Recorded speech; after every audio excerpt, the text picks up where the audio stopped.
السلام علیکم ورحمۃ اللہ. اذان دے دیں.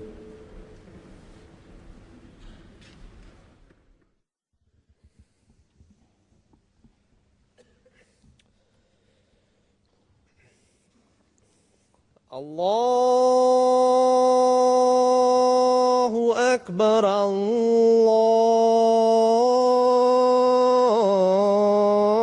الله أكبر الله أكبر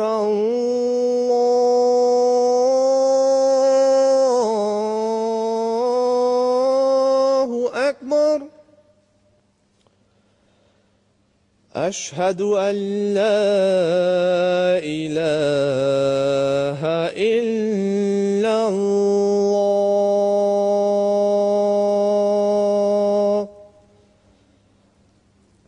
أشهد أن لا إله إلا الله.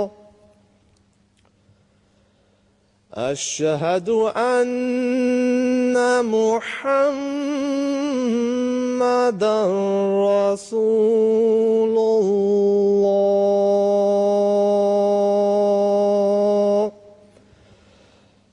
أشهد أن محمدًا رسول الله.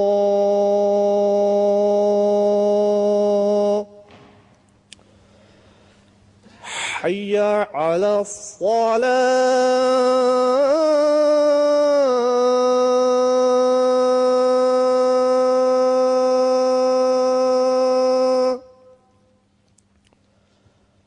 حي على الصلاة.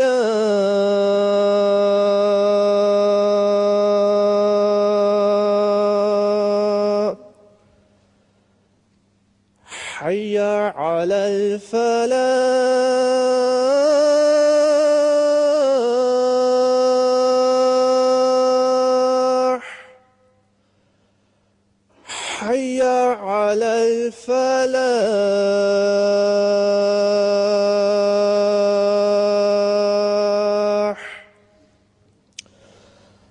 الله أكبر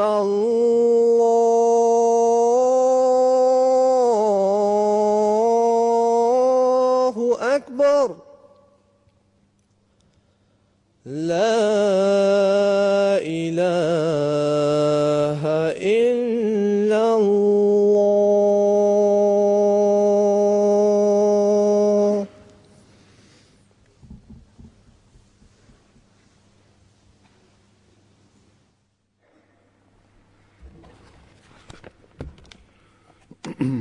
السلام علیکم ورحمۃ اللہ.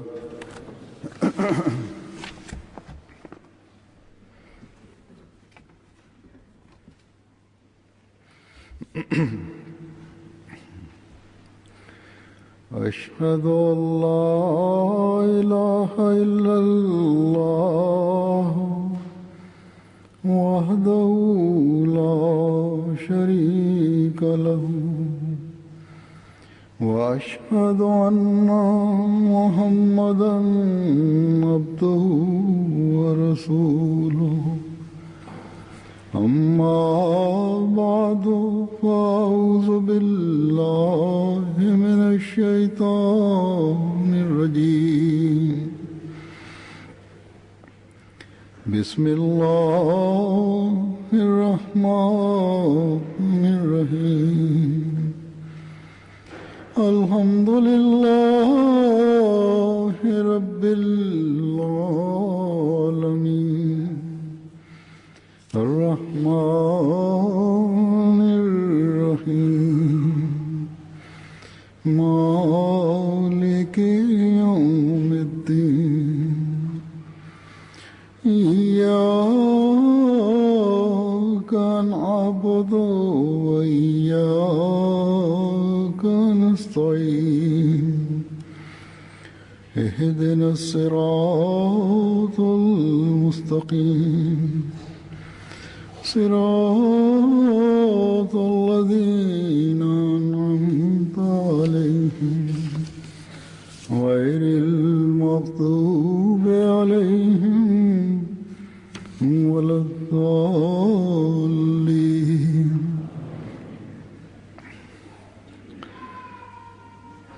मैंने कुछ अरसे से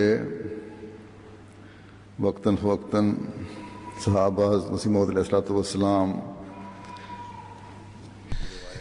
আমি কিছুদিন থেকে বা কিছুদিন পর পর হযরত মসিহ মাউদ আলাইহিসসালামের সাহাবীদের বর্ণিত বিভিন্ন ঘটনা এবং রওয়ায়াত উপস্থাপন করে আসছি। প্রথম দিকে বিভিন্ন জ্ঞান গর্ভ বিষয়ে বর্ণিত হয়েছে। এরপর ভাবলাম যে বিভিন্ন বিষয়ের বিভিন্ন শিরোনামের অধীনে বিষয় বর্ণিত হওয়া উচিত। বছরাধিক কাল থেকে এই রীতি অব্যাহত আছে। আজও রীতি অনুসারে হযরত মসিহ মাউদ আলাইহিসসালামের সাহাবীদের জীবনের সে সকল ঘটনা উপস্থাপন করব যা তাদের রইয়া, স্বপ্ন এবং দিব্য দর্শনের সাথে সম্পর্ক রাখে। সত্যিকার অর্থে এইগুলো মসিহ মাউদের সত্যতা প্রমাণের কাজ দিয়ে থাকে বা ঈমান ও বিশ্বাসকে দৃঢ় করার কারণ হয়। আর বর্ণনার উদ্দেশ্যই হলো আমাদের মাঝে সেই ঈমান এবং বিশ্বাস এবং আল্লাহর সাথে সেই সম্পর্ক প্রতিষ্ঠিত হওয়া, আর আমরাও যেন খোদার সাথে এমন সত্য এবং আন্তরিক সম্পর্ক স্থাপন করতে পারি যা সৃষ্টির উদ্দেশ্যে হযরত মসিহ মাউদ আলাইহিস সালাম আমাদের মাঝে এসেছেন বা এসেছিলেন।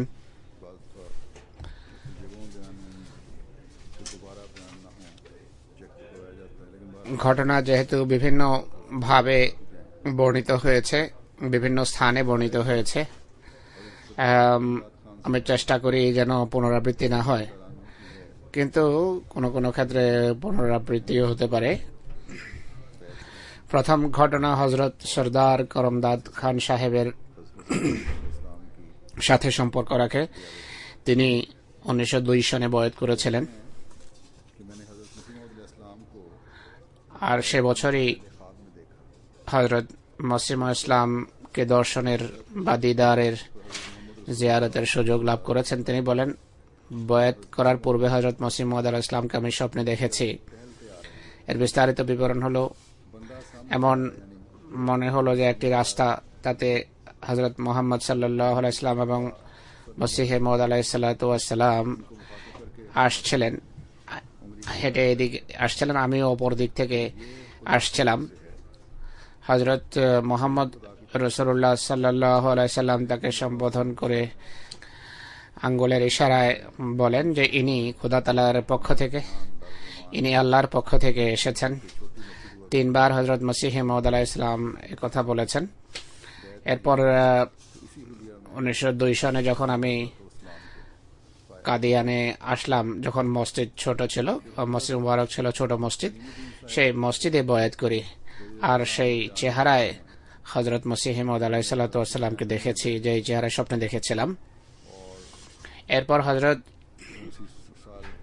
করিম উদ্দিন সাহেব রাদিয়াল্লাহু আনহু বর্ণনা করেন যে তিনি 1896 সনে বয়াত করেন।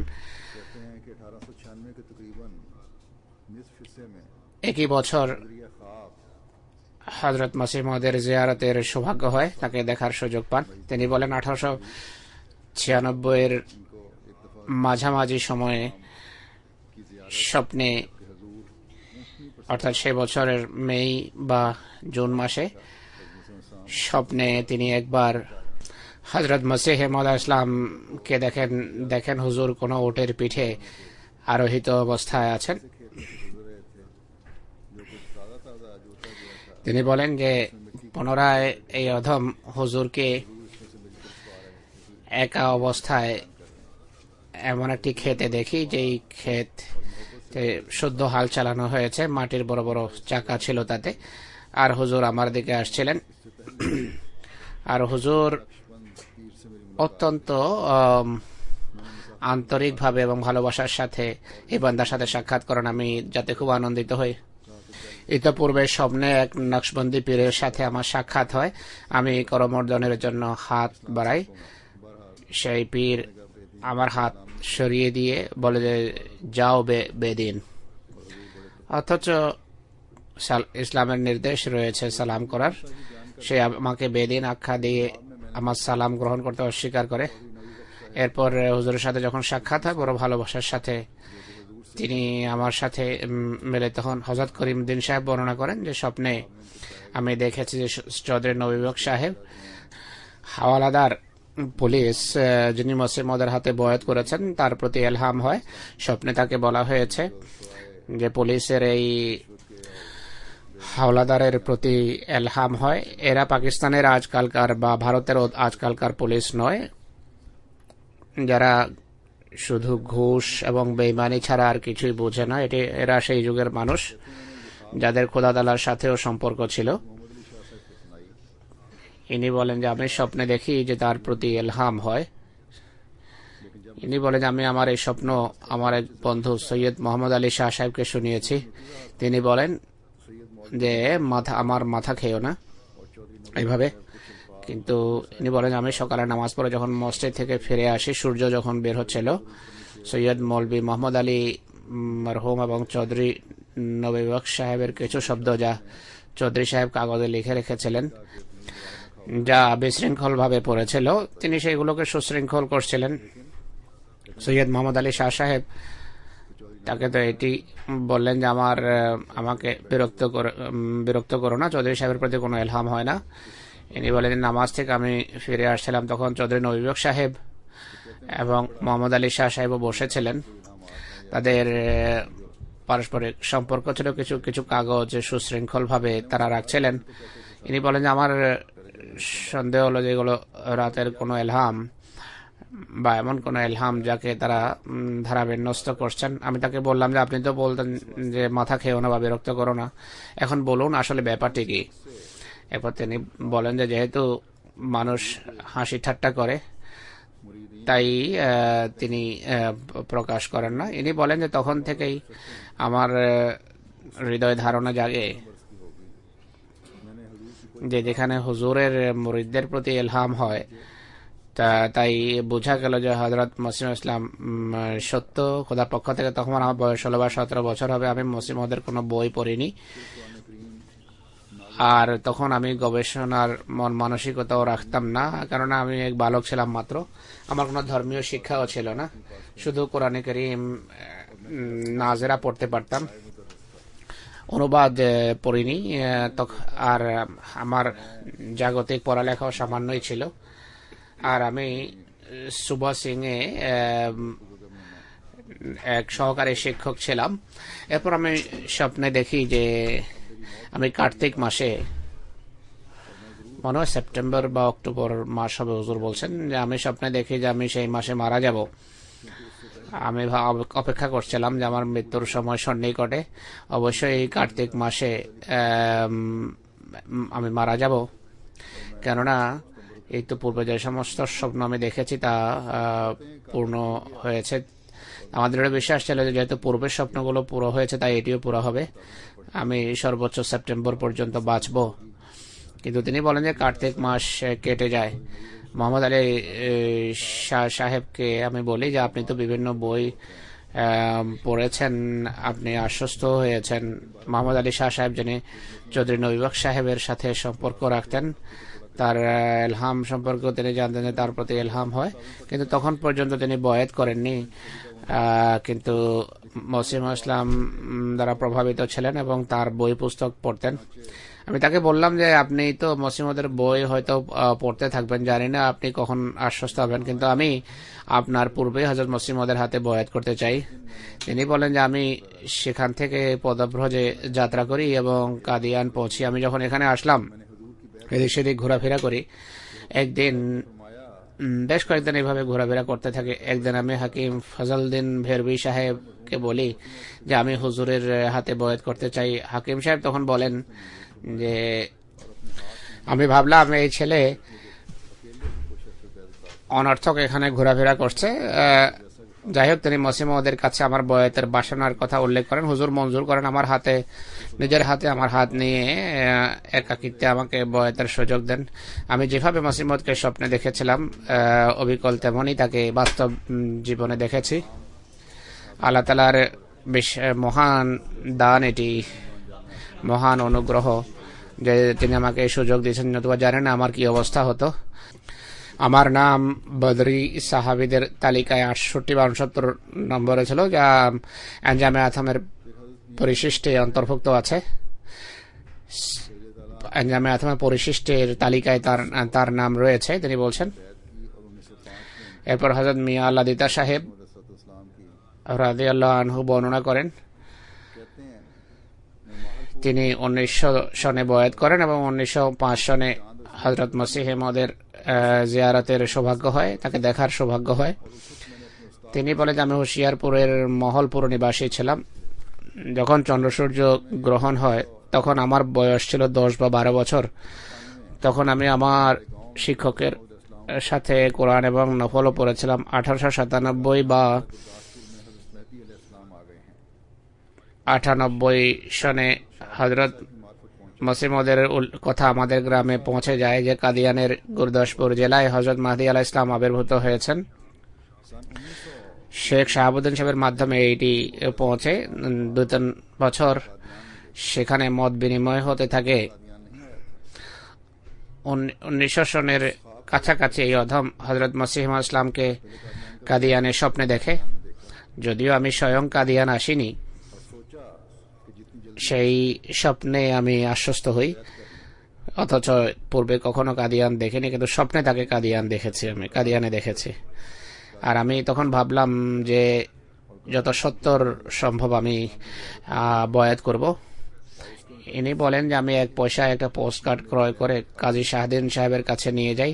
তাকে বলি যে যেহেতু হযরত মসিহ মাউদ ইসলামকে আমি দেখেছি, তার জিয়ারতের সুযোগ হয়েছে, তাই আমি তার সম্পর্কে আশ্বস্ত হলাম, নিশ্চিত এখন, তাই আমার বয়াতের চিঠি লেখান এবং আমার বৃদ্ধাঙ্গুলের ছাপ নিন। তিনি বলেন যে একটু অপেক্ষা করো, কয়েকদিন পর বয়াতকারীদের তালিকা প্রস্তুত করে পাঠাবো। ইনি বলেন আমার যতটা মনে আছে প্রায় 40 ব্যক্তির তালিকা প্রস্তুত করে পাঠানো হয়েছে যারা বয়াত করেছেন, আর তাদের ভিতর আমার নামও ছিল। হযরত দীন মোহাম্মদ সাহেব রাদিয়াল্লাহু তাআলা আনহু বর্ণনা করেন, তিনি 1902 সনে বয়াত করেছেন আর 1904 সনে হযরত মসিহ মওদ আলাইহিস সালামকে দেখেছেন। তিনি বলেন যে আমি 1902 সনে আমাশয় এবং জ্বরে আক্রান্ত হই। সেই যুগে আমার পিতা কলকাতা গিয়েছেন কায়িক শ্রম করে পয়সা উপার্জনের জন্য। আমি স্বপ্নে কাদিয়ান পৌঁছে যাই। ইতোপূর্বে কাদিয়ানের কথা কখনো স্বপ্নেও ভাবিনি। আমি দেখি একটা ছোট কামরা, তাতে নিচে চট বেছানো আছে, সামনে চারদিকে 4টা শেলফ জানালার মতো করে বানানো আছে কক্ষে। প্রত্যেক শেলফে জিনিস রাখার জন্য জায়গা করা আছে। প্রত্যেক শেলফে একটা দোয়াত ছিল। হযরত মসিহ মাউদ ইসলাম সেখানে পায়চারি করে কিছু লিখছিলেন, কোনো প্রবন্ধ লিখছিলেন। যে শেলফের দিকে যেতেন সেখানে রাখা কালিতে কলম ডুবিয়ে নিতেন। আমি দরজার কাছে এসে বলি আসসালামু আলাইকুম। হুজুর বলেন ওয়ালাইকুম সালাম, আইসো পুত্র। আমি বললাম যে হুজুর আমি তো এমনিতে এসেছি। হুজুর আমাকে সম্বোধন করে বলেন যে পরশু তুমি সন্তুষ্ট হবে, রাজি হবে। তোমার পিতা তোমাকে রুপিয়া বা পয়সা পাঠাবেন। সকালে উঠে আমি আমার এই স্বপ্ন আমার শ্রদ্ধেয় শিক্ষক সৈয়দ হযরত ভাওয়াল শাহ সাহেবকে শুনালাম। তিনি আমার অনুরোধে দ্বিতীয় দিন বয়াতের পত্র পাঠিয়ে দেন, যা এখনো আমার কাছে সুরক্ষিত আছে। যখন বর্ণনা করছিলেন তখনও তার কাছে সুরক্ষিত ছিল। দ্বিতীয় দিন পুনরায় হুজুরের কাছে কাদিয়ান পৌঁছি। হুজুর প্রথম দিনের মতো বলেন যে তুমি এসেছো। আমি বললাম যে হুজুর এমনিতেই আসলাম। হুজুর বলেন যে আপনার এক ছেলে হবে, পুত্র সন্তান হবে। সেই পুত্র সন্তান এমন হবে যেমন সন্তান পূর্বে কখনো আপনাদের বংশে জন্মগ্রহণ করেনি, তার এক রানে কালো দাগ থাকবে। এরপর আমি এই স্বপ্ন শাহ সাহেবকে শোনাই। প্রথম স্বপ্নের 3 দিন পর আমি সম্পূর্ণভাবে সুস্থ হয়ে যাই, এমন হয়ে যায় যেন কখনো আমি রোগাক্রান্ত ছিলাম না। কিছুদিন পর আমার পিতা 30 রুপিয়া আমার জন্য পাঠান। এরপর মসিহ মহোদয়ের জন্য হৃদয়বান ভালোবাসা জাগে যে তাকে জিয়ারতের অপেক্ষা করতে থাকি। আমার পিতা মাতা গোপনে বিরোধিতা অব্যাহত রাখেন। 1904 সনে কাদিয়ান গিয়ে তার হাতে বয়াত করি। হুজুরের কাছে প্রায় 5 দিন অবস্থান করি। হুজুর মনে হয় মারহামে ঈসা সাহেবের ঘরেই অবস্থান করছিলেন। তিনি বলেন যে এক মৌলভী বানরের মতো শিশম বৃক্ষে উঠে অপালাপ করতো আর টালি মৌলভী নামে সে কুখ্যাত ছিল। হযরত হাফেজ ইব্রাহিম সাহেব রাদিয়াল্লাহু আনহু বর্ণনা করেন তার বয়স ছিল 1899। 1900 সনে মসিহ মহোদয়ের হাতে বয়াত করেন। তিনি বলেন 1899 সনে পত্র যুগে আমি পত্র মারিফত বয়াত করি। আর এই তো পূর্বে 3-4 বছর পূর্বে আমার পিতা বয়াতের জন্য পাঠিয়েছিলেন, কিন্তু কোনো কারণে আমি ঘরে ফিরে আসি। এরপর সৈয়দ বাহাউল শাহ সাহেব, যিনি আমাদের আন্তরিক বন্ধু এবং শিক্ষকও বটে, তিনি হযরত মসিহ মহোদয়ের হাতে বয়াত করেন এবং আমাকে তিনি মসিহ মহোদয়ের বই শোনানো আরম্ভ করেন। ততদিন পর্যন্ত যতটা বই লেখা হয়েছিল সবগুলোই আমাকে শুনিয়েছেন। নিরক্ষর ছিলেন, যারা নিরক্ষর ছিল তারা বই শুনতো। তিনি বলেন যে সেই যুগে আমি স্বপ্নে দেখি যে মহানবী সাল্লাল্লাহু আলাইহি ওয়াসাল্লাম এসেছেন। আমি হুজুর সাল্লাল্লাহু আলাইহি ওয়াসাল্লামকে জিজ্ঞেস করি যে হুজুর, মির্জা সাহেব এখন যে মসিহ এবং মাহদী হওয়ার দাবি করেছেন তিনি কি সত্যবাদী? হুজুর সাল্লাল্লাহু আলাইহি ওয়াসাল্লাম বলেন যে তিনি সত্যবাদী। আমি বললাম যে হুজুর কসম খেয়ে বলুন। তিনি বলেন যে আমার কসম খাওয়ার কোনো প্রয়োজন নেই, আমি আমানতদার, আমার উপর আমানত ন্যস্ত হয়েছে। আকাশসমূহ এবং পৃথিবীর আমানত আমার উপর ন্যস্ত হয়েছে। পরের দিন সকালে আমি হযরত মসিহ ইসলামের কাছে বয়াতের পত্র লিখে পাঠিয়ে দেই, তাতে রাসূলুল্লাহ সাল্লাল্লাহু আলাইহি ওয়াসাল্লামের সালাম প্রেরণ করি। এরপর 1900 সনে কাদিয়ান এসে হুজুরের হাতে বয়াত করি। হযরত মুন্সি বরকত আলী সাহেব তার এক বরকতময় স্বপ্নের কথা এভাবে বলছেন যে তার বয়াতের বছর হলো 1901, আর সে বছরই হযরত মসিহ ইসলামের জিয়ারতের পাতা দর্শনের সৌভাগ্য হয়। তিনি বলেন 1901 সনের প্রথম দিকে যখন আদমশুমারি হতে যাচ্ছিল, হুজুর একটি বিজ্ঞাপন ছাপিয়ে প্রচার করেন। তাতে লেখা ছিল যে যারা আন্তরিকভাবে আমার প্রতি ঈমান রাখে বাধ্যত বয়াত না করলেও তারা নিজেদের আহমদী হিসেবে লেখাতে পারে। তখন আমার মসিহ সম্পর্কে ততটা সুধারণা ছিল। আমি অল্প স্বল্প চাঁদাও দেওয়া আরম্ভ করে বয়াত যদিও করিনি, কিন্তু আদমশুমারির সময় আহমদী লিখিয়েছি নিজের নামের পাশে। একদিন স্বপ্নে হুজুরকে দেখি, সকাল প্রায় 4টা ছিল। আমার এমন মনে হলো হুজুর পাশের আহমদীদের কক্ষে এসেছেন। আমিও হুজুরের সাথে সাক্ষাতের জন্য সেই কামরায় গেলাম। গিয়ে আসসালামু আলাইকুম বললাম। হুজুর উত্তরে বললেন ওয়া আলাইকুম সালাম। একই সাথে বললেন, বরকত আলী, তুমি আমাদের কাছে কবে আসবে? আমি বললাম যে হুজুর এসেই যাব। হুজুর তখন একটি খাটে বসেছিলেন, শরীরে কাপড় ছিল না উপরের অংশে, মাথার চুল ছিল লম্বা, হুজুরের পেটও চোখে পড়ছিল। তখন এর কয়েকদিন পর আমি লিখিত বয়াত করি। এই দৃশ্য এমন ভাবে মনে আছে যেন জাগ্রত অবস্থায় তা দেখেছি। এরপর জলসা চালানার স্থানে দারুল আমানে গিয়ে মসিহ মহোদয়ের হাতেও বয়াত করি। তখন আমি দেখেছি যে হুজুরের পবিত্র চেহারা অবিকল তেমনি যেমনটি স্বপ্নে ছিল। এর কিছুদিন পর দৈবক্রমে সেই অতিথিশালায় আমি অবস্থান করছিলাম, যেখানে এখন হযরত সাহেবজাদা মির্জা বশির আহমদ সাহেব অবস্থান করছেন। মসজিদে আকসার পাশেই রয়েছে এই ঘর। আমি একটা খাটে বসেছিলাম, সামনে ছাদে কোনো উঁচু স্থানে হুজুর এসে বসেছেন, গোসল করে এসেছেন, চুল খোলা ছিল এবং শরীরে উপরে অংশে কাপড় ছিল না। এই চেহারা অবিকল তেমনই মনে হলো যেমনটি স্বপ্নে দেখেছিলাম। আমাদের বিশ্বাস জন্মে যে এই স্বপ্ন আল্লাহ তাআলা আমাকে সঠিক পথের দিশা দেওয়ার জন্য দেখিয়েছেন। হযরত মুস্তাকিম সাহেবের পুত্র খায়রুদ্দিন সাহেব বর্ণনা করেন যে তিনি বয়াত করেছেন 1906 সনে। মসিমা ইসলামের জিয়ারতের সুযোগ হয় একই বছর। তিনি বলেন যে এক রাতে এই অধম ঘুমন্ত অবস্থায় আকাশ থেকে একটি আওয়াজ শুনি। বলা হয়েছে যে নুরুদ্দিনের নাম হলো আব্দুল বাসেত, ফেরেশতাদের ভিতর। এই ঘটনা খলিফাতুল মসিহ আউয়ালের কাছে বর্ণনা করার পর তিনি রাদিয়াল্লাহু আনহু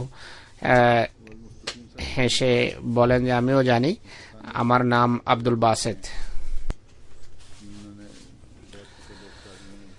মুস্তাকিম সাহেবের পুত্র খায়রুদ্দিন সাহেব বর্ণনা করেন, খলিফা সানি রাদিয়াল্লাহু আনহুর কথা উল্লেখ করতে গিয়ে তিনি এই ঘটনা বর্ণনা করেছেন।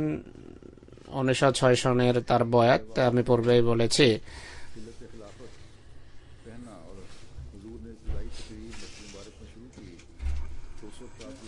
যখন তাকে খিলাফতের চাদর পরিধান করানো হয়, তিনি প্রাথমিক বক্তৃতা মসজিদ মুবারকে আরম্ভ করেন। তখন তার রানে ফোড়া ছিল, তাই তার জন্য চেয়ার আনানো হয়। বক্তৃতা আরম্ভ করেন তখন এই অধম সিঁড়ির সামনে মসজিদেই উপবিষ্ট ছিল। পুরো মসজিদ ছিল কানায় কানায় ভরা। তখন আমি ঘুমিয়েও ছিলাম না, জাগ্রত ছিলাম না পুরোপুরি। আমি সচেতন ছিলাম সম্পূর্ণভাবে। আমি দেখি যে সূর্যের আলো বদলে গেছে, অন্য কোনো আলো সেখানে এসেছে।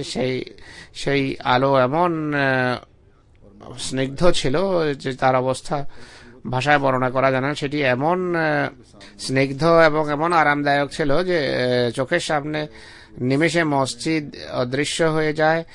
আর শুধু খলিফা সানি রাদিয়াল্লাহু আনহুর পবিত্র সত্তা চোখের সামনে একটা নক্ষত্রের রূপে দেখা যাচ্ছিল, যিনি সেই নূরে ঘূর্ণায়মান ছিলেন। অনেকক্ষণ পর্যন্ত এই অবস্থা বিরাজমান থাকে। আর আমি ঘুমন্ত ছিলাম না, জাগ্রত নয়, বরং আমি মনে হয় মজলিসে পুরো বসেছিলাম আর এই আধ্যাত্মিক দৃশ্য একই সাথে দেখছিলাম। কিছুক্ষণ পর আবার মসজিদ চোখের সামনে আসে, মানুষ দেখা যায় এবং হযরত আকদাস পুরোর অবস্থায় ফিরে আসেন, যে অবস্থায় আমি তাকে প্রথমে দেখি। একই আলো যা তখন এই অধম হযরত আকদাসের চতুর্পাশে দেখে, যা তখন একটি নক্ষত্রের রূপে ছিল। প্রায় অনবরত 11 দিন এই অবস্থায় খলিফাতুল মসিহ সানিকে আমি দেখতে থাকি। যেই দিকেই তিনি যেতেন সেই আলো তার অগ্রে পশ্চাতে ডানে বামে থাকতো। আমি যে অবস্থায় থাকতাম না কেন, সেই অবস্থায় খলিফা সানিকে সেই আলোর মাঝে নিমজ্জিত দেখতাম। ঘরে থাকি বা বাহিরে কর্মরত থাকি বা বসে থাকলেও, খাবার খাওয়া অবস্থায় বা কথা বলা অবস্থায়, বিভিন্ন সময় কাশফের অবস্থা ছেয়ে যেত আমার উপর।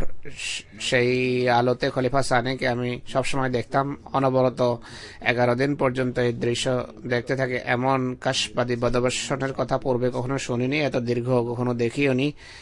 এটি শুধু হযরত মসিহ মওউদেরই বরকত এবং কল্যাণ এবং নবুয়তের জ্যোতিরই প্রভাবে আমার মতো এই অধম এত দীর্ঘ কাশফ বা দিব্যদর্শন দেখে।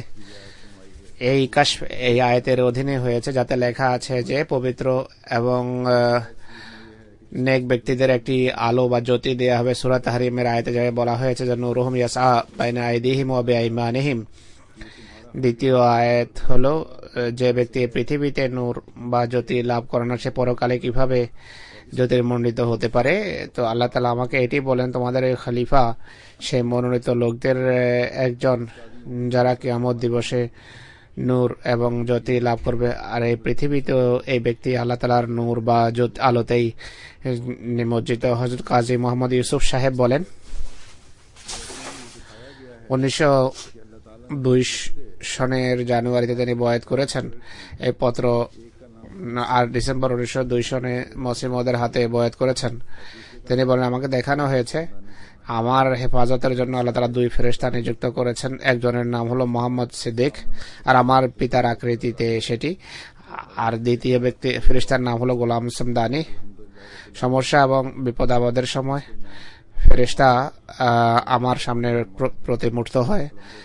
আমার পিতা বলেন যে অন্তত পক্ষে 2 বার আলহামদুলিল্লাহ রাব্বিল আলামিন যেন পড়ি।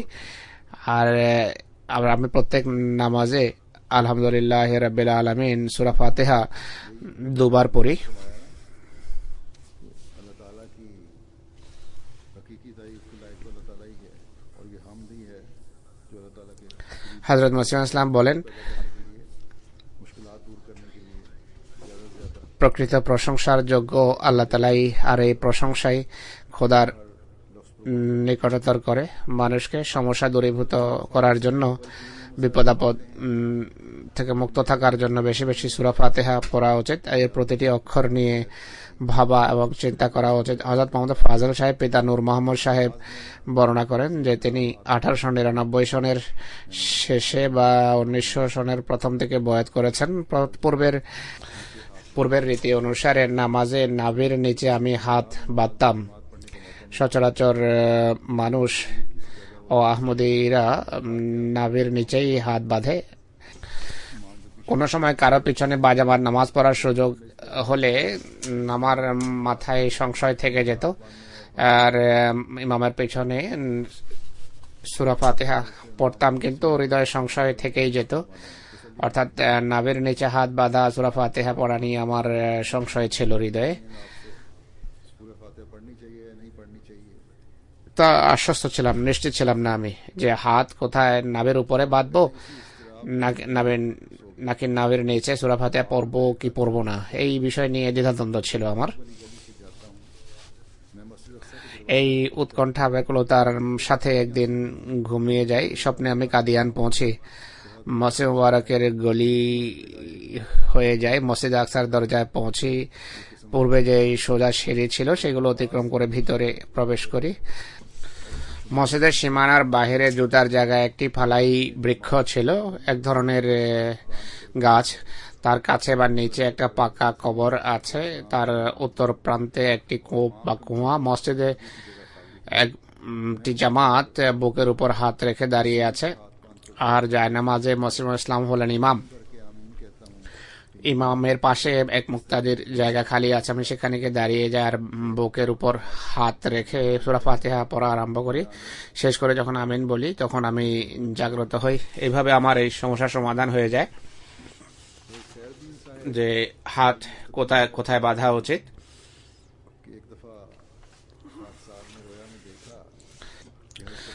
মুস্তাকিম সাহেবের পুত্র হযরত খায়রুদ্দিন সাহেব বর্ণনা করেন যে এই অধম একবার স্বপ্নে দেখে হযরত মসিহ মাউদ আলাইহিস সালাম বেশ কয়েকজন লোককে নিমন্ত্রণ জানিয়েছেন আর এর জন্য প্রস্তুতি সম্পন্ন করছিলেন। হযরত উম্মুল মুমিনিন হযরত মসিহ ইসলামও নিগরানি করছিলেন।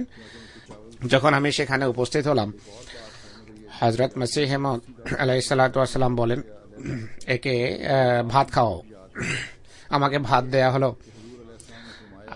আরো একটি কথা রয়েছে, তা ভালোভাবে মনে নেই যে এই স্বপ্নের অংশ নাকি পৃথক কোনো কথা। যাই হোক, সে কথা মনে আছে আমার স্পষ্ট। কথা হলো, হুজুর ইসলাম বলেন, একে জামা পরাও। এই কথা বলার পর আমি তাৎক্ষণিকভাবে আমার দেহের দিকে তাকাই। এটা খুব সুন্দর সাদা রঙের জামা আমি পরিধান করেছি। জানি না কিভাবে কখন পরেছি, আমি সেটি আমার দেহে পেলাম। এর সুপ্রভাব আজও আমি অনুভব করি। কিভাবে একবার স্বপ্নে এক ব্যক্তিকে দেখি এবং বুঝতে পারলাম যে তিনি সাহাবাদের অন্তর্ভুক্ত। স্বপ্নের পর বুঝতে পারলাম যে এই স্বপ্ন মসিহ মাউদ আলাইহিস সালামের সেই পংক্তির দিকে ইঙ্গিত করে যাতে লেখা আছে, সাহাবা সে মেলা জব মুঝকো পায়া। আমাকে পেয়ে সাহাবাদের সাথে মিলিত হয়েছে, আল্লাহ তাআলাই তাকে সেই সূরা পান করিয়েছে। তো যে ব্যক্তির সাথে আমার সাক্ষাৎ হয় তার গায়ে একটা চাদর ছিল যার কিনারা হলো লাল। আমি তাকে জিজ্ঞেস করলাম, চাদর কোত্থেকে নিয়েছো? সে উত্তর দিল যে আমাকে মোহাম্মদ রাসূলুল্লাহ সাল্লাল্লাহু আলাইহি ওয়াসাল্লাম দিয়েছেন। আমি বললাম, মোহাম্মদ রাসূলুল্লাহ সাল্লাল্লাহু আলাইহি ওয়াসাল্লাম তো পরলোকগত হয়েছেন প্রায় 1400 বছর পূর্বে। তিনি উত্তর দিলেন যে যাই বলো না কেন, হযরত মোহাম্মদ রাসূলুল্লাহ দিয়েছেন, বা এটি বলেছেন যে আমি মোহাম্মদ সাল্লাল্লাহু আলাইহি ওয়াসাল্লাম থেকে নিয়েছি। এই বাক্যের কিছুটা তারতম্য আছে দুই বাক্যের। ইনি বলেন যে শব্দ আমার স্পষ্ট মনে আছে। আমি তাকে বললাম যে বলো, হযরত মোহাম্মদ রাসূলুল্লাহর ঘরের হেফাজত কে করে? সে ব্যক্তি উত্তর দিলেন, মোহাম্মদ সাল্লাল্লাহু আলাইহি ওয়াসাল্লামের ঘরের সুরক্ষা করে মসজিদের ছেলে। আমি জিজ্ঞেস করলাম, মোহাম্মদ সাল্লাল্লাহু আলাইহি ওয়াসাল্লামের স্ত্রীদের অবস্থা কেমন? সে উত্তর দিল যে স্ত্রীদের অবস্থা কি জিজ্ঞেস করছো, তাদের কতক দিল্লি পৌঁছে গেছে। তখন আমি জানতাম না যে হযরত উম্মুল মুমিনিন নুসরাত জাহাঁ বেগম সাহেবা দিল্লি নিবাসিনী। তো এক কথায় আল্লাহ তাআলা আধ্যাত্মিক এবং দৈহিক উভয় অর্থে আশ্বস্ত করেছেন যে জামাত কোরআন সম্মত জামাত, যেভাবে ও আখারিনা মিনহু বলা হয়েছে। খায়রুদ্দিন সাহেবের আরেকটি ঘটনা রয়েছে যা তিনি বর্ণনা করেছেন। তিনি বলেন যে একদিন এই অধম স্বপ্নে মসজিদে আকসা দেখে, কিন্তু দেখি যে মসজিদে আকসার পাশে বাইতুল্লাহ, উভয়টির আকৃতি একই রকম। কাদিয়ানের মসজিদে আকসা এবং বাইতুল্লাহর ভিতর পার্থক্য করা আমার জন্য কঠিন হয়ে যায়। উভয়টির আকৃতি আমার কাছে সামঞ্জস্যপূর্ণ মনে হয়। আমি বলছিলাম যে এটিকে মসজিদে আকসা বলবো না অন্যটিকে। তো এইভাবে বিষয় সাদৃশ্যপূর্ণ থেকে যায়, আমার চোখ খুলে যায়। এর তাবির যা আমার হৃদয়ে সঞ্চার করা হয়েছে তা হলো এটি সেই জামাত যা ওয়াখারিনা মিনহুম লাম্মা ইয়ালহাকু বিহিমের পরিপূর্ণ স্থল। হাকিম আতা মোহাম্মদ সাহেব বলেন 1901 সনে তিনি বয়াত করেছেন এবং 1 সনেই তার জিয়ারত হয়। মুসলিমদের বয়াতের পর কিছুদিন কাদিয়ানে অবস্থান করি, এরপর হুজুরের অনুমতি নিয়ে লাহোর এসে যাই। আর সুফি আহমদিন সাহেব ডরিবাফ আহমদিয়া জামাতের সদস্যদের সাথে সাক্ষাৎ করিয়েছেন। কিছুদিন পর এক ব্যক্তি স্নেহের সাথে বলেন, অত্যন্ত ভালোবাসার সাথে বলেন যে মোহাম্মদ সাহেব আবার কাদিয়ান এসে গেছেন। কোন আহমদির কথা ছিল এটি। এই কথা শুনে তিনি বলেন যে আমি আশ্চর্য হই, নতুন নতুন বয়াত ছিল, আর আমি দোয়া করে যে হে আল্লাহ, এই জামাতের বিশ্বাস হলো মোহাম্মদ রাসূলুল্লাহ আবার এসে গেছেন। মির্জা সাহেব কিভাবে মোহাম্মদ হতে পারেন? আমি স্বপ্নে দেখলাম হযরত মসিহে মউদ আলাইহিস সালাতু ওয়াস সালাম দাঁড়িয়ে আছেন। আকাশ থেকে এক ফেরেশতা নেমে এসে আমাকে জিজ্ঞেস করে যে ইনি কে। আমি বললাম যে ইনি মির্জা সাহেব। এরপর আমি দেখলাম আকাশ থেকে হযরত মুহাম্মদ সাল্লাল্লাহু আলাইহি ওয়াসাল্লামের জ্যোতি বা আলো অবতরণ করে মসিহ ইসলামের পবিত্র মাথায় প্রবেশ করে। এরপর তার পুরো সত্তায় তা ছেয়ে যায় আর হুজুরের পবিত্র চেহারা সেই আলোতে আলোকিত। এরপর সেই ফেরেশতা বলে যে ইনি কে? আমি বললাম যে পূর্বে ইনি মির্জা সাহেব ছিলেন, এখন সত্যি মোহাম্মদ হয়ে গেছেন সাল্লাল্লাহু আলাইহি ওয়াসাল্লাম।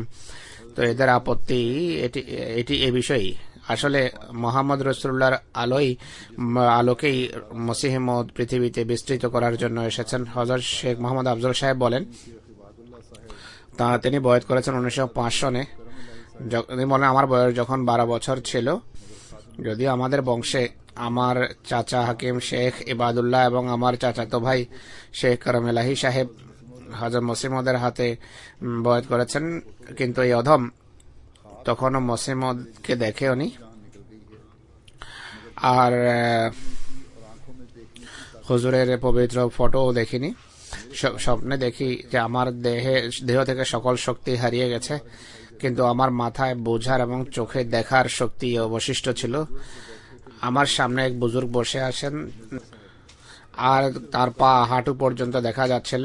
আমার হৃদয়ে এই ধারণা সঞ্চার করা হয় যে এই বুজুর্গ বসে যিনি দেখছেন তিনি মির্জা সাহেব, আর পিছনে যে পা দেখা যাচ্ছে হযরত মুহাম্মদ রাসূলুল্লাহর পা। আমার চোখ খুলে যায়।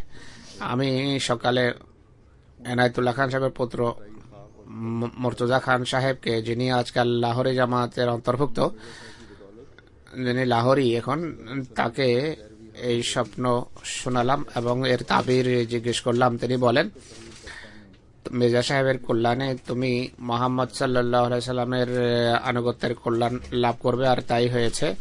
আর আমি খোদার কসম খেয়ে লিখছি যে 1905 সনে আমি যখন বয়াত করি তখন হুজুরের চেহারা সেটি ছিল যেভাবে আমাকে তিনি স্বপ্নে আমার দিকে তাকাচ্ছিলেন। এইভাবে আল্লাহ তাআলা যাকে চান সত্য পথ দেখান। হযরত শেখ মোহাম্মদ আফজল সাহেব বলেন, আমার বয়স যখন 15 বছরের মতো ছিল, আমি জান্নাত এবং দোজখ এবং আরাফকে স্বপ্নে দেখি। এটি একটি দীর্ঘ কাহিনী। শুধু এতটা বলবো যে আমি যখন জান্নাত দেখে বাইরে এসেছি, এক বুজুর্গের সাথে সাক্ষাৎ হয়। তিনি আমার কাঁধে পবিত্র হাত রেখে বলেন যে তুমি কোথায় ঘুরে বেড়াচ্ছ? আমি এই কথার কোনো উত্তর দিইনি।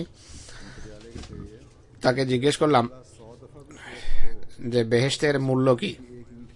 হুজুর বলেন, যদি তোমার পটিয়ালা, ইনি পটিয়ালা নিবাসী ছিলেন। তোমার পটিয়ালা যদি 112 বিক্রি করা হয়, এই ঘরের এক ইটের সমান মূল্য হবে না সেটি। আমার চোখ খুলে যায়, খোদা তাআলার কসম যার হাতে আমার প্রাণ। আমি যখন 1905 সনে বয়াতের জন্য কাদিয়ান শরীফ যাই, মির্জা সাহেব সেই বুজুর্গই ছিলেন যাকে আমি বেহেশতের দরজায় দেখেছিলাম। নূর মোহাম্মদ সাহেবের পুত্র হযরত মোহাম্মদ ফজল সাহেব বর্ণনা করেন, একদিন ইনিও 1899 সনে বয়াত করেছেন, যা পূর্বেই এসেছে। একদিন মানকোট গ্রাম, যা আমাদের গ্রাম থেকে, আমাদের এলাকাতে 16 মাইল দূরে ছিল, যাই সেখানে রাতে নামাজ পড়ে শোয়ার পর স্বপ্নে দেখি আমি জায়নামাজে বসে আছি। হযরত মসিহ মাউদ আলাইহিস সালাতু ওয়াস সালাম জায়নামাজের মাথার দিকে এসে বসে যান, আর আমার ডান হাতের তালু নিজের বৃদ্ধাঙ্গুলি দিয়ে জোরে প্রেস করেন এবং বলেন যে হৃদয়ে কি কোনো শক্তি এসেছে। আমি তখন শক্তি অনুভব করি এবং বলি যে হ্যাঁ হুজুর, শক্তি অনুভব করছি। এরপর আমার চোখ খুলে যায়। হযরত মোহাম্মদ ফাজল সাহেবই আবার বলেন যে স্বপ্নে দেখি যে আমি কাদিয়ান এসেছি। মসজিদ মুবারকের ভিতর মেহরাবের পাশে কোনায় হযরত মসিহ ইসলাম বসেছিলেন।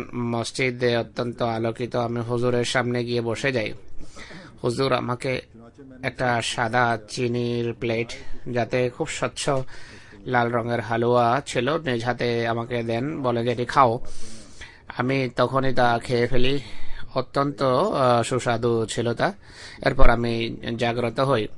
হযরত হাফেজ জামাল আহমদ সাহেব বর্ণনা করেন, 1908 সনের মে মাসে তার বয়াত। তিনি বলেন, আমার স্ত্রী মরহুমা বলেছেন, একদিন আমার হৃদয় কুমন্ত্রণা জাগে যে আরো অনেক পীর আছে দুনিয়াতে।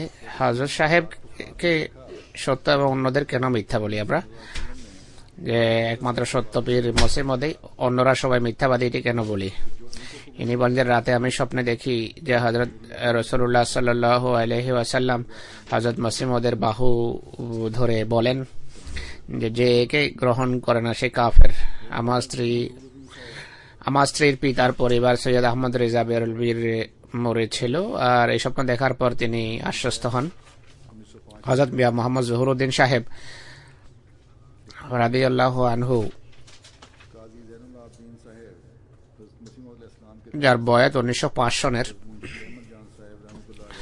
ইনি লেখেন যে আমার শ্বশুর কাজী জাইনুল আবেদিন সাহেব হযরত মসিহ ইসলামের দাবির পূর্বে হযরত মুন্সি আহমদ জান রহমতুল্লাহর হাতে বয়াত করেছিলেন। লুধিয়ানার মুন্সি আহমদ জান সাহেবের ইন্তেকালের পর জনাব কাজী জাইনুল আবেদিন সাহেব বেশ কয়েকবার হযরত মুজাদ্দিদ আল-ফিসানি রাহিমাহুল্লাহর মাজারে গিয়ে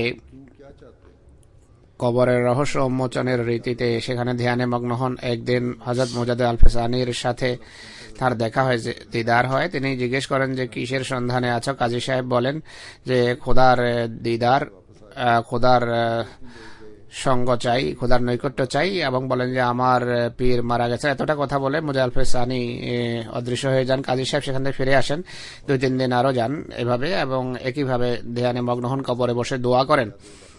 পূর্বের মতোই হযরত মুজাদ্দিদ আল-ফিসানি সামনে আসেন এবং তিনি আমার শ্বশুরকে জিজ্ঞেস করেন যে কি চাও? কাজী সাহেব বলেন যে খোদা তাআলার সাথে সম্পর্ক স্থাপন করতে চাই। একই সাথে আমি তাকে বললাম যে আমি কি মির্জা গোলাম আহমদ কাদিয়ানী আলাইহিস সালামের কাছে যাব? হযরত মুজাদ্দিদ সাহেব বলেন যে হ্যাঁ, কিন্তু তুমি আশ্বস্ত হবে না। এতটা বলে তিনি আবার অদৃশ্য হয়ে যান। কিছুদিন পর আবার কাজী সাহেব হযরত মসিহ ইসলামের কাছে কাদিয়ান গিয়ে অবস্থান করেন। তিনি বলেন, হযরত মুন্সি আহমদ জান সাহেবের বৈঠকে যে স্বাদ পেতাম কাদিয়ানের, সেই স্বাদ এবং আনন্দ পেতাম না। পূর্বের যে অবস্থা এবং অভ্যাস ছিল সেই অনুসারে কিছু সেখানে দেখেননি, আনন্দ পাননি। হযরত মুজাদ্দিদ আল-ফিসানি সাহেবের কথা অনুসারে আমরা সেখানে আশ্বস্ত হতে পারতাম না। যাই হোক, বেশ কয়েকবার কাদিয়ান গিয়ে সপ্তাহ পর সপ্তাহ সেখানে অবস্থান করেছে এবং করতাম। হযরত মুন্সি আহমদ জান সাহেব সেই বুজুর্গ, যিনি হযরত মসিহ মাউদ ইসলামের প্রাথমিক এবং প্রারম্ভিক অবস্থা দেখে মানুষের বয়াত নেয়া পরিত্যাগ করেন। যারাই আসতো বয়াতের জন্য তাদেরকে বলতেন যে এখন যে খোদাকে স্মরণ করতে চায় তার কাদিয়ানে মির্জা গোলাম আহমদ সাহেবের কাছে যাওয়া উচিত। 1885 সনে তিনি ইন্তেকাল করেন। ইনি সেই বুজুর্গ যাকে হযরত শাহ মুহম্মদ ইসলাম দোয়ার জন্য লিখেছিলেন। যাই হোক, ইনি অর্থাৎ সুফি আহমদ জান সাহেব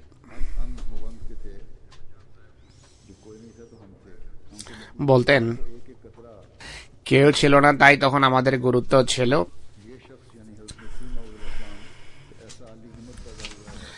আমরা আল্লাহ সৃষ্টির মাঝে এক এক ফোঁটা কল্যাণ বিতরণ করতাম, কিন্তু এই ব্যক্তি অর্থাৎ হযরত মসিহ মউদ এমন দৃঢ় সংকল্পবদ্ধ যে তিনি প্রস্রব ঝর্ণার উপর থেকে পাথর সরিয়ে দিয়েছেন। যে চায় তৃপ্তি সহকারে পান করতে পারে। একই সাথে হযরত মসিহ ইসলামের পবিত্র মর্যাদাকে সামনে রেখে পংক্তি লিখেছেন, আমরা রোগীদের দৃষ্টি তোমাতে নিবদ্ধ, তুমি খোদার খাতিরে মসিহ হওয়ার দাবি করো, যুগের আরোগ্য বিধান করো। মসিহ ইসলামের লুধিয়ানা আসার পূর্বে তিনি তার ভক্তদের বলেছিলেন, মির্জা গোলাম আহমদ সাহেব লুধিয়ানা আসতে যাচ্ছেন, আমরা তাকে সাক্ষাতের জন্য স্টেশনে যাব। আমি যার দিকে ইঙ্গিত করব তোমরা নিশ্চয় জেনো যে তিনি মির্জা গোলাম আহমদ সাহেব। তার ভক্তরা তাকে প্রশ্ন করলেন যে হুজুর, যেখানে তাকে দেখেননি, আপনি তাকে দেখেননি, আপনি কিভাবে বলতে পারেন যে অমুক ব্যক্তি মির্জা গোলাম আহমদ সাহেব? তিনি তখন বলেন যে হাদিসে ইতিপূর্বেই তার চেহারা অবয়বের কথা উল্লেখ আছে। মসিহ ইসলাম যখন লুধিয়ানা স্টেশনে নামেন এবং মানুষের ভিড়ের মাঝে হাঁটছিলেন, তখন তিনি তার ভক্তদের দিকে ইঙ্গিত করে বলেন যে ইনি হলেন মির্জা গোলাম আহমদ সাহেব। হযরত মসিহ ইসলাম যখন তার কাছে আসেন, তিনি হযরত মসিহ ইসলামকে আসসালামু আলাইকুম বলে মুসাফা করেন।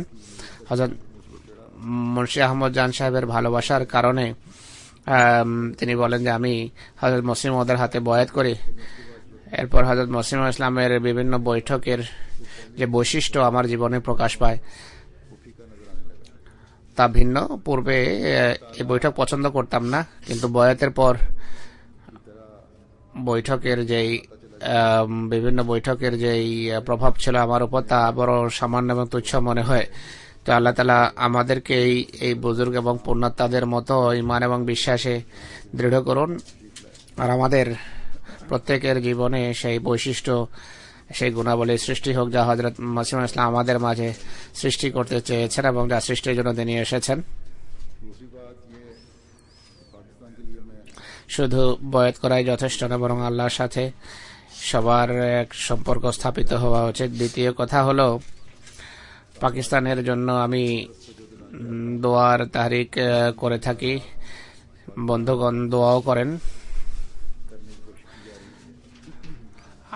কিন্তু আজ পুনরায় এই বিষয়ের দিকে মনোযোগ আকর্ষণ করতে চাই। আহমদীদের অবস্থা পাকিস্তানে অত্যন্ত ভয়াবহ এবং কঠিন পরিস্থিতির তারা সম্মুখীন হচ্ছে উত্তরোত্তর। নীতি নির্ধারকদের, সরকারের নীতি নির্ধারকদের যখন বলা হয়, রিপোর্ট যখন করা হয়, কর্মকর্তাদের কাছে যাওয়া হয়, আবার তাদেরকে যখন জিজ্ঞেস করা হয়, তারা বলে যে আমাদের রিপোর্ট অনুসারে সব ঠিক আছে, কোনো অসুবিধা নেই। আহমদীদের এই ধৃষ্টতা এবং হঠকারিতা দেখে নালিল্লাহ ছাড়া আর কি বলা যেতে পারে। অবশ্যই আল্লাহ তাআলাই আমাদের মনোযোগের কেন্দ্রবিন্দু এবং হওয়া উচিত। খোদা তাআলার পবিত্র শক্তি এবং কুদরতের তারা ধারণাই করতে পারে না। এরা মনে করে যে এটা একটি জাগতিক বস্তু, দুনিয়ার অন্য জামাতের মতো একটি জামাত যাচ্ছে, তাই ব্যবহার করো এদের সাথে। যাই হোক, আমাদের কাজ হলো খোদা তাআলার দরবারে সিজদা বনত হওয়া, এটি আমাদের দায়িত্ব। এদিকে বেশি মনোযোগ দেওয়া উচিত। আমাদের পক্ষ থেকে কখনো এ বিষয়ে কোনো ত্রুটি থাকা উচিত নয়, কোনো ঘাটতি থাকা উচিত নয়। সম্প্রতি লাহোরে মডেল টাউনের আহমদিয়া কবরস্থানে 14-15 ব্যক্তি জোর করে ঢুকে যায়।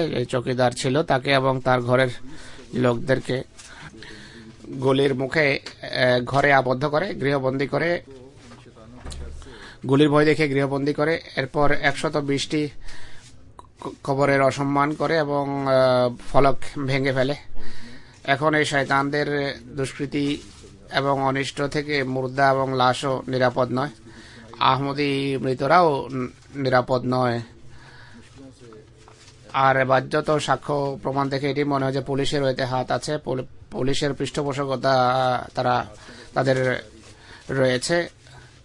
বড় কষ্টে এফআইআর তারা নিয়েছে, যখন এফআইআর করতে যাওয়া হয় নিতে চায়নি। শাহাদাতের ঘটনা একইভাবে ঘটছে আজও। কোয়েটাতে এক আহমদী যুবককে, যার নাম ছিল মকসুদ আহমদ সাহেব, তাকে শহীদ করা হয়। কিছুক্ষণ পূর্বেই সংবাদ এসেছে, ইন্না লিল্লাহি ওয়া ইন্না ইলাইহি রাজিউন। শহীদ মরহুমের বিস্তারিত তথ্য যখন আসবে পরের জুমায় তার জানাজা পড়াবো। তার বড় ভাইকে 1 মাস পূর্বে কোয়েটায় শহীদ করা হয়েছে। আল্লাহ তাআলা অচিরে শত্রুদেরকে ধৃত করুন। আমি যেভাবে বলেছি, আমাদের কাজ হলো শত্রুর প্রতিটি ঘৃণ্য এবং নিষ্পেষণমূলক কাজের সময় খোদা তাআলার দিকে পূর্বের তুলনায় বেশি ঝুঁকা, তার দিকে যাওয়া, আর এইদিকে জামাতকে বিশেষভাবে মনোযোগ নিবদ্ধ করা উচিত। আল্লাহ তাআলা আমাদের সেই তৌফিক দেন।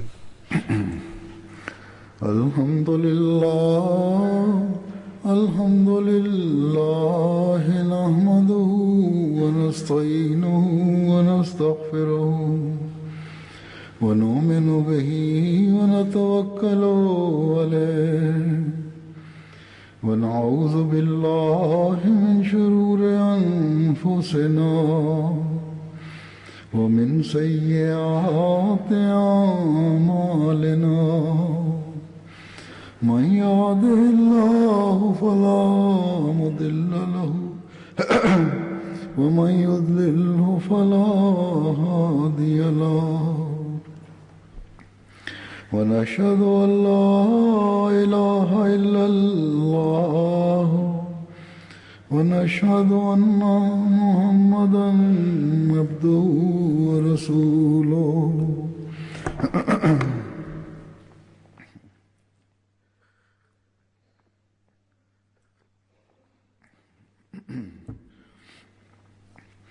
عباد الله رحمكم الله إن الله يأمر بالعدل والإحسان وإيتاء ذي القربى وينهى عن الفحشاء والمنكر والبغي يعظكم لعلكم تذكرون اذكروا الله يذكركم وادعوه يستجب لكم ولذكر الله أكبر.